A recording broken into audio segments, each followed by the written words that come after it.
எதிர்பார்த்த இடத்துல இருந்து பணம் வரும், அல்லது திடீர் யோகம், ஒரு திடீர் அதிர்ஷ்டம், ஒரு திடீர் பண வரவு, ஒரு திடீர் வளர்ச்சியை கடவுள் கொடுப்பாரு. எழுதி வச்சுக்கோங்க, கண்டிப்பா ஒரு வீடு கட்டுறதுக்குரிய வாய்ப்பு இருக்கு, அல்லது வீடு வாங்குறதுக்குரிய வாய்ப்பு இருக்கு. 2 வருஷமா முடிவு பண்ணி முடியாததெல்லாம் மார்ச் 6க்கு பிறகு நடக்கும். ஜூன்ல இருந்து வர 12 மாசம் மகர ராசிக்கு ஒரு பொற்காலம், குரு பலன் இருக்கிற பொற்காலம்.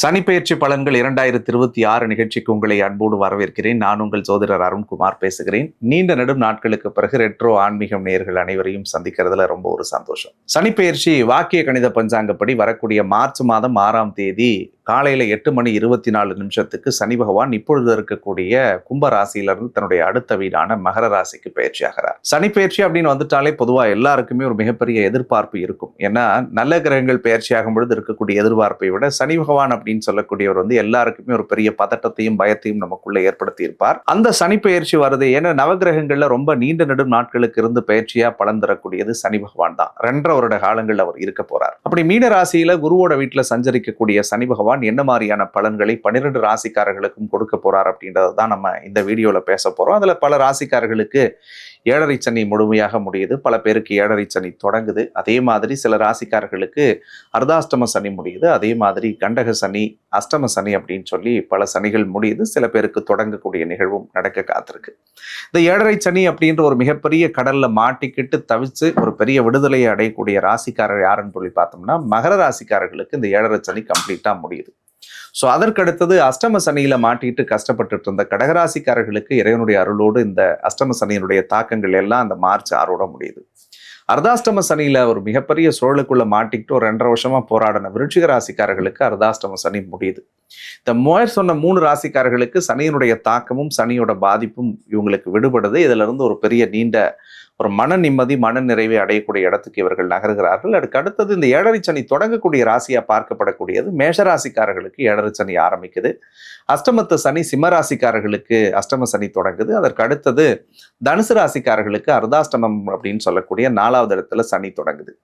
ஸோ சொன்ன இந்த ஒரு 3 ராசிக்காரர்கள் கொஞ்சம் சின்ன சின்ன விஷயங்கள்ல நிதானமா இருக்கணும், கொஞ்சம் சின்ன சின்ன விஷயங்கள்ல பக்குவமா இருக்கணும். அதுக்காக 7.5 சனி வருதே, அஷ்டம சனி வருதே, அர்த்தாஷ்டம சனி வருதே, எங்களுக்கு எதுவுமே நல்லது நடக்காதா அப்படின்லாம் நீங்க யாரும் கவலைப்பட வேணாம். சனி பகவான் அமரக்கூடிய இடத்தை பொறுத்து, அவர் பார்க்கக்கூடிய இடத்தை பொறுத்து நிச்சயமாக மிகப்பெரிய நல்ல பலன்களையும் உங்கள் ராசிக்கு கொடுக்கறதுக்கு அவர் காத்திருக்காருங்க. அதுலயும் குறிப்பா சனி பெயர்ச்சியான முதல் ஒரு வருஷம் உச்சம் பெற்ற குரு நேரடியா சனி பகவானை பார்க்கறதுனால உங்கள் வாழ்க்கையில் இருக்கக்கூடிய பலவிதமான சனி பகவானால் நீங்கள் அனுபவிச்சிருக்கக்கூடிய சிக்கல்கள் இருந்தும் அல்லது அவரிடத்தில் நீங்கள் பெற வேண்டிய பாக்கியங்களையும் அவர் கண்டிப்பாக கொடுக்க போறார். ஸோ 12 ராசிக்காரர்களுக்கு சனி எந்தெந்த மாதிரியான பலன்களை கொடுக்க போகுது அப்படின்றத இனி வரக்கூடிய ஒவ்வொரு வீடியோலையுமே உங்க கூட நான் பிரத்யேகமா பகிர்ந்துக்கு காத்திருக்கேன். ஸோ வாங்க ஏற்றுக்கொள்ள போகலாம்.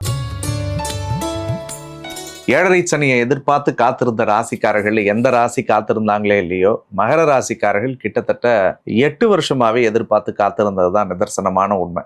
சனி எப்போ ஆரம்பிச்சதோ அன்னையிலிருந்தே இந்த 7.5 சனி எப்படா முடியும்னு சொல்லி ஒவ்வொரு நாட்கள் அவங்க கடந்து வந்தது அவங்க மனசாட்சிக்கு மட்டும்தாங்க தெரியும். ஒரு வரியில சொல்லணும்னா சொல்ல முடியாத வழிகளையும் சொல்ல முடியாத ரணத்தையும் சொல்ல முடியாத சித்திரவதைகளையும் தான் மனசுல சுமந்து வாழ்ந்துட்டு இருக்கக்கூடிய ராசி மகர ராசி. 7.5 சனியில எதை சார் நாங்கள் இழக்கிறது? ஒன்று பொண்ணை இழக்கணும், அல்லது பொருளை இழக்கணும், அல்லது உயிரை இழக்கணும்னு சொல்றீங்களே, எல்லாத்தையுமே இழந்துட்டுமே இந்த உயிர் மட்டும்தானே மிச்சம் வச்சிருக்கு. ஏன் பல நாட்கள் எதுக்குடா இந்த வாழ்க்கை, கடவுள் நிம்மதியா கொண்டு போயிட்டா கூட போதுமே அப்படின்னு நினைச்ச மகர ராசிக்காரர்கள் 99% பேர் இருப்பீங்க இந்த வீடியோ பார்க்கும்போது. கவலைப்படாதீங்க, உங்களுக்காகவே இந்த சனி பெயர்ச்சி வருதுங்க. மார்ச் மாதம் 6ஆம் தேதி சனி பகவான் 7.5 சனியாக இதுவரைக்கும் நடந்துட்டு இருந்த சனி பகவான் இப்பொழுது இருக்கக்கூடிய கும்ப ராசியிலிருந்து தன்னுடைய அடுத்த வீடான மீன ராசிக்கு பயிற்சி ஆகிறார். 2ல் இருந்த சனி 3ஆம் இடத்துக்கு போறார். 3ல் சனி மறையறார். குருவினுடைய உச்ச பார்வை சனியை பார்க்குது. குறிப்பா மகர ராசிநாதனையே சனி பார்க்கறதுன்றது உங்களுடைய வாழ்க்கையில் நீங்கள் பட்ட எல்லா வழிகளையும், எல்லா பிரச்சனைகளையும், எல்லா குழப்பங்களையும் உங்களை தீர்த்து அந்த குரு பகவான் உங்களுக்கு ஒரு புனித தன்மையை கொடுக்கிறார். தட் மீன் ஒரு புதிய பிறப்பு, ஒரு புதிய எழுச்சி, ஒரு புதிய மாற்றம், ஒரு புதிய மறுமலர்ச்சி, ஒரு புதிய தொடக்கம். ஏன்னா மகர ராசிக்காரர்கள் யாரை கேட்டு பார்த்திருந்தாலும் அழுக தெரியாம வளர்ந்தேன், கண்ணீர் தெரியாம வளர்ந்தேன், சோகம் தெரியாம வளர்ந்தேன்னு சொல்லியிருப்பாங்க. ஆனா இந்த 8 வருஷம் எல்லாத்தையுமே கத்து கொடுத்துச்சு. வாழ்க்கைன்னா என்ன, நல்லவன் யாரு, கெட்டவன் யாரு, எது சூழ்ச்சி, எது துரோகம், எது உறவு, எது அன்பு, எது பொய், எல்லாத்தையும் பார்த்துட்டீங்க. இனிமேல் பார்க்கறதுக்கு ஒன்றும் கிடையாது, படுறதுக்கு ஒன்றும் கிடையாது, அடையிறதுக்கு ஒன்றும் இல்லை. எல்லா நெருக்கடியும் தாண்டியாச்சு. இனிமேல் வாழ்க்கையில வெற்றி மட்டும்தான் நிதர்சனம். அப்ப குறிப்பா இந்த 7.5 சனியில் குடும்ப வாழ்க்கையை துளைத்த மகர ராசிக்காரர்களுக்கு குடும்பத்தில் பெரிய அளவு அனுகூலமும் ஏற்றமும் திருப்பமும் நிச்சயம் அமையும். திருமண வாழ்க்கையில எதிர்பார்த்து காத்திருக்கக்கூடியவர்களுக்கு கண்டிப்பாக திருமண வரன்கள் கூடி வரும். ஏற்கனவே திருமணமாகி கணவன் மனைவி சண்டை சச்சரவோட போயிட்டே இருக்கு சார். 7.5 சனியில ஒரு நாள் போறது 1 வருஷம் போற மாதிரி இருக்கு. நான் ஒன்று சொன்னா அவருக்கு ஆகல, அவர் ஒன்று சொன்னா எனக்கு ஆகல. பல நாள் நாங்க பிரிஞ்சுதே வாழ்ந்துன்னு இருக்கிறோம். இப்போ விவாகரத்து வரைக்கும் போயிட்டு இருக்குது அப்படின்னு சொல்லக்கூடிய தம்பதியர்கள் கூட ஒற்றுமையாக ஒரு சேர சேர்ந்து வாழக்கூடிய அனுகூலங்களை ஏற்படுத்தும். காதலர்கள் இந்த காலகட்டங்களில் நிறைய பிரிவு பிரச்சனைகளை சந்திச்சிருப்பீங்க. காதல் திருமணம் கைகூடி வரும்னு நினைக்கிற நேரம்லாம் தடைகளை கொடுத்துக்கிட்டே இருந்தது. அப்ப விலகிய காதல்கள் விரும்பி வரும். ரொம்ப குறிப்பா பார்க்கும்பொழுது பண விஷயத்துல 7.5 சனி ஆரம்பிச்சதுல இருந்தே நிறைய இழந்துட்டீங்க. கடன் சுமையில நிறைய மாட்டிக்கிட்டீங்க. உடல் ரீதியா பிரச்சனைகளை அனுபவிச்சிங்க பல விஷயங்கள்ல. அப்ப அதுல இருந்தெல்லாம் கடவுள் ஒரு பெரிய தீர்வை கொடுப்பார். எதிர்பார்த்த இடத்துல இருந்து பணம் வரும், அல்லது திடீர் யோகம், ஒரு திடீர் அதிர்ஷ்டம், ஒரு திடீர் பண வரவு, ஒரு திடீர் வளர்ச்சியை கடவுள் கொடுப்பாருங்க. படிக்கிற மாணவர்களுக்கு இந்த 8 வருஷத்துல இருந்த மந்தத்தன்மை சரியாகும். குறிப்பா அந்த லாஸ்ட் ஒரு 3 வருஷத்துல ஸ்டடீஸ்ல கூட பெருசா கான்சென்ட்ரேட் பண்ண முடியாம போயிட்டே இருந்தது. அந்த சிக்கல்கள் அத்தனையும் தீரும். எக்ஸாம்ஸில் அரியர் வச்சுருந்தீங்கன்னா அதை கிளியர் பண்ணிடுவீங்க. போட்டித் தேர்வு எழுதக்கூடிய மாணவர்களுக்கு நீங்கள் விரும்பிய துறையில் சீட்டு கிடைக்கும். கவர்மெண்ட் எக்ஸாம்ஸ் ஏதாவது வேலைக்காக எழுதணும்னு நினைக்கிறவங்களுக்கெல்லாம் கண்டிப்பாக நல்ல உத்தியோகத்தில் பிராப்தங்கள் கடவுள் புண்ணியத்தில் கிடைப்பதற்குரிய வாய்ப்புகள் 100% இருக்கு. 3ஆம் இடத்துல சனி வராருங்க. அந்த 3வது இடத்தை குரு உச்சமடைஞ்சு பார்க்கறதுனால கண்டிப்பாக ஒரு புதிய தன்னம்பிக்கையும் புதிய தைரியமும் புதிய தெளிவும் வரும். அடுத்தவர்களுக்கு எப்படியோ தெரியாது, உங்களுடைய ராசிநாதனே சனி அப்படின்றதுனால எண்ணம் தெளிவடையும், சிந்தனை தெளிவடையும். நிறைய பாடத்திலிருந்து வாழ்க்கையில ஒரு மிகப்பெரிய வெற்றி நடைக்குரிய காலத்தை மார்ச் 6ஆம் தேதியிலிருந்தே கடவுள் உங்களுக்கு காலை 8:24 தொடங்கி கொடுப்பார். அதே மாதிரி 4ஆம் இடம் என்பது ஒரு ஜாதகனுக்கு தாயை குறிக்கிறது, மனையை குறிக்கிறது, செய்யற தொழிலை குறிக்கக்கூடியது. அதுக்கு அதிபதி செவ்வாவா இருக்கிறதுனால கண்டிப்பா அந்த 7.5 சனி முடிஞ்சதுக்கு பிறகு மகராசிக்காரர்கள் எழுதி வச்சுக்கோங்க, கண்டிப்பா ஒரு வீடு கட்டுறதுக்குரிய வாய்ப்பு இருக்கு, அல்லது வீடு வாங்குறதுக்குரிய வாய்ப்பு இருக்கு.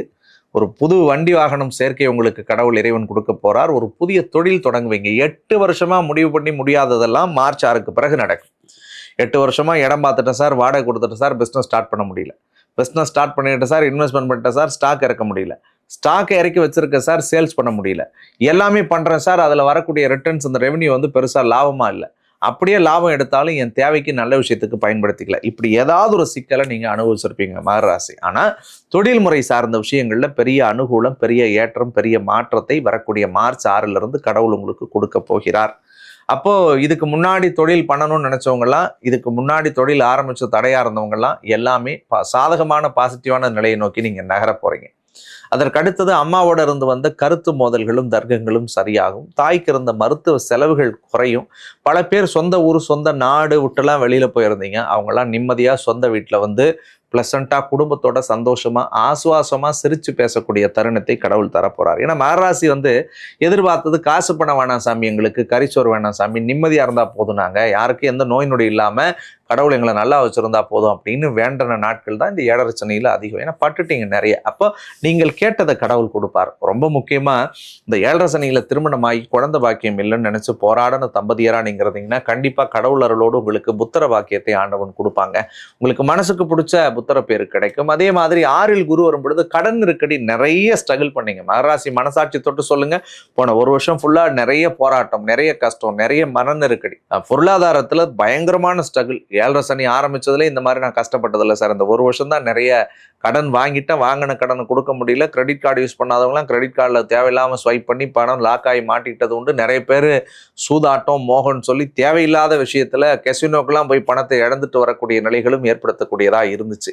பட் அந்த சிக்கல்கள்ல இருந்து கடவுள் புண்ணியத்துல மாறுவீங்க. நீங்கள் எதில் பணத்தை இழந்தீர்களோ கடவுள் புண்ணியத்துல அந்த அளவுக்கு ஒப்பான பணம் உங்களுக்கு நல்ல வழிகளில் வரும். கவலைப்படாதீங்க. உடல் ரீதியா பிரச்சனை இருந்தா சரியாகும். மன ரீதியா இருந்த ஆன்சைட்டி, ஸ்ட்ரெஸ், ட்ரௌமா, பால்பிட்டேஷன்ஸ் எல்லாமே சரியாகும். குறிப்பா 7இல் குரு வரார். ஜூன் மாதத்திற்கு பிறகு திருமணம் உள்ளிட்ட சுபகாரியங்கள் அத்தனையும் கைகூடும். ஜூன் முன்னாடி வரைக்கும் எதையும் ஸ்டார்ட் பண்ணாதீங்க. கல்யாண விஷயமோ, காது குத்துறதோ, வீடு கட்டுறதோ, நல்லது கெட்டது எதுவா இருந்தாலும் ஜூன் மாசத்துக்கு அப்புறம் நீங்க தொடங்குங்க. மே முடிஞ்சு ஜூன்ல தொடங்குங்க. ஜூன்ல இருந்து வர 12 மாசம் மகராசிக்கு ஒரு பொற்காலம், குரு பலன் இருக்கிற பொற்காலம். அது ரொம்ப பீக் பீரியடா இருக்கும் உங்களுக்கு. அந்த பீரியட் நீங்க எதை தொட்டாலும் அது அடுத்து 12 வருஷத்துக்கு உங்களுக்கு ஹெல்ப் பண்ணக்கூடியதா இருக்குங்க. அதே மாதிரி 8ல் கேது இருக்கிறதுனால மட்டும் கொஞ்சம் மாற்றுப்பாலினம் சார்ந்த விஷயத்துல கவனமா இருங்க. ஆணா இருந்தா பெண்கள்கிட்ட பேசுற விஷயத்துல கவனம், பெண்ணா இருந்தா ஆண்கள் விஷயத்துல கவனம். தவறுதலான உறவு, தவறுதலான சேர்க்கைலாம் இந்த பீரியட்ல வரும். அதுல கொஞ்சம் நீங்க கவனமா இருக்கணும். எங்கேயும் போய் மாட்டிக்க கூடாது. அன்பை கொடுத்துட்டு பாசத்தை கொடுத்துட்டு ஏமாந்துடாதீங்க. 7.5 சனியில நிறைய பட்டுட்டீங்க. இனிமேல் படுறதுக்கு ஒன்றும் இல்லை. இனிமேலும் இந்த ராகுக்கு எது சில விஷயங்களை பண்றதுக்கு முயற்சி பண்ணும். அதை மறுக்க முடியாது. அதில் கொஞ்சம் நீங்க கவனமா இருக்கணுன்றது என்னுடைய ஒரு அன்பு வேண்டுகோள். அப்போ என்ன, நல்ல நண்பர்களோட பழகுங்க, நல்ல விஷயத்த பேசுங்க, நல்லது செய்யுங்க. தவறான சிந்தனை, தவறான புத்தி, தவறான எண்ணங்கள் வேணாம். மனசாட்சிக்கு தப்பு நினைக்கிறத விட்டுடுங்க. அப்படி இல்லைன்னா அதால பெரிய வழி சத்தியமா வரும். 9ஆம் இடத்தில் தகப்பன் வழியிலிருந்து வந்த பிரச்சனை சரியாகும். அப்பாவுடைய உறவு ஃபுல்லா எதிரியா தான் இருந்திருப்பாங்க கடந்த 7 வருஷமாவே. நீ என்னதான் பேசினாலும் நீ தான்பா குற்றவாளின்னு உங்க மேலதான் படிய போட்டிருப்பாங்க. ஆனா அப்படிப்பட்ட சிக்கல்கள் எல்லாமும் சரியாகும். உங்களை விலகினவங்க, உங்களை உதாசனப்படுத்தினவங்க எல்லாம் உங்கள்கிட்ட தேடி வந்து, தம்பி நீ உட்கார்ப்பா சபையில், நீ உட்கார்ந்தாதான் நல்லது, அம்மாடி நீ வாடா கண்ணா உன் கையால் ஒரு பொட்டு வை அப்படிலாம் சொல்லுவாங்க. அதெல்லாம் உங்களுக்கு மிகுந்த மனநிறைவை தரக்கூடியதா இருக்கும். குறிப்பா மகர ராசிக்காரர்களுக்கு எழுதி வச்சுக்கோங்க, மார்ச் 6ஆம் தேதிக்கு பிறகு ஒரு புதிய பட்டம், புதிய பதவி, புதிய பொறுப்பு, புதிய புகழ் உங்களுக்கு வரும். எதிர்பார்க்காத நேரத்துல உங்களை கூப்பிட்டு எதிர்பார்க்காத ஒரு சீட்டு கொடுக்கலாம். எதிர்பார்க்காத நேரத்துல கூப்பிட்டு எதிர்பார்க்காத ஒரு பெரிய பதவியை கொடுக்கலாம். எதிர்பார்க்காத நேரத்துல எதிர்பார்க்காத ஒரு ப்ரமோஷன் உங்களுக்கு வரலாம். அல்லது நான் ஆஃபர் லெட்டரே போடல சார், என் கம்பெனியே ஒரு அப்ளை பண்ணி எனக்கு ஒரு வெளிநாட்டில் ஒரு ப்ரொமோஷன் வாங்கி கொடுத்தா, அல்லது வெளிநாட்டில் ஒரு ஆன்சைட் ஆப்பர்ச்சுனிட்டி வாங்கி கொடுத்துருக்காங்கன்னு சொல்லக்கூடிய நிகழ்வுகளும் ஏற்படும். இதெல்லாம் மகர ராசிக்கு சர்ப்ரைஸா ஒரு அதிர்ஷ்டமா நடக்கக்கூடிய நிகழ்வாக இருக்கும். லாபத்தில் கண்டிப்பாக முன்னேற்றம் இருக்கும். இதுக்கு முன்னாடி பணத்தட்டுப்பாடு இருந்துச்சுன்னா நல்லா சரியாயிடுங்க. 12ஆம் இடம் தெய்வ வழிபாடு, தூரதேச பிரயாணம், கடல் கடந்த வாணிபம் அத்தனையும் கைகூடும். வெளிநாட்டுக்கு போகணும்னு நினைச்சோம் கனவு சரியாகும்.